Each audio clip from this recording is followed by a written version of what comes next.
কিসের এত চিন্তা করেন? যেখানে ঘুমন্ত পাখিকে গাছের ডাল থেকে মহান আল্লাহ নিচে পড়তে দেয় না।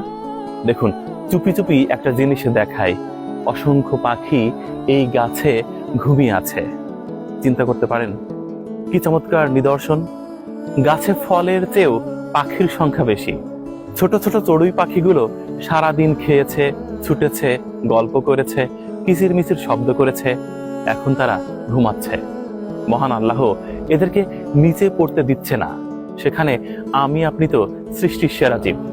মহান আল্লাহ আমাদের অনেক শখ করে তৈরি করেছেন, আমরা বড় শখের প্রাণী।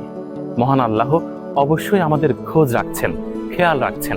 তাই চিন্তা নয়, যখন আপনার ভীষণ ডিপ্রেশন হবে, খারাপ লাগবে, মন ব্যথায় ভরে উঠবে, ঠিক তখনই আমাদের ঝিনাইদহের কেন্দ্রীয় শহীদ মিনারের এই গাছগুলোর দিকে তাকাবেন। দেখবেন গভীর রাতেও পাখিরা কি চমৎকার ভাবে গাছের ডালে ঘুমাচ্ছে। একদমই শব্দ করা যাবে না, ডিস্টার্ব করা যাবে না। যদিও শহরের অনেক আলো, অনেক রেডিয়েশন, অনেক গাড়ির শব্দ এই ঘুমন্ত পাখির কিছুটা হলেও বিরক্তির কারণ হয়, তবে আমরা দূর থেকে ক্যামেরা জুম করে একটু দেখানোর চেষ্টা করব পাখিরা কি নিশ্চিন্ত ঘুমিয়ে আছে।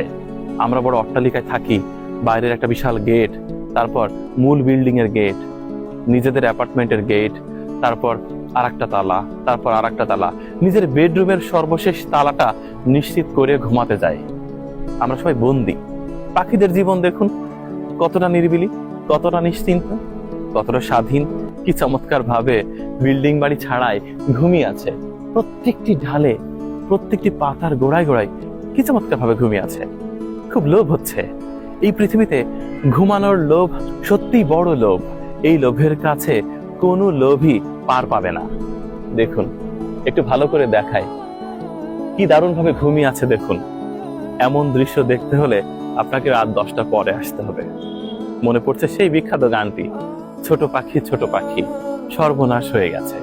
এই যে রেডিয়েশন, এই যে আলো, এই যে এলইডির তীব্রতা, সত্যিই পাখির বিরক্তির কারণ হচ্ছে হয়তো। তবে ভালো লাগছে বকুল ফুল গাছে কি নিরাপদ আশ্রয় গড়ে তুলেছে চড়ুই পাখির ঝাঁক।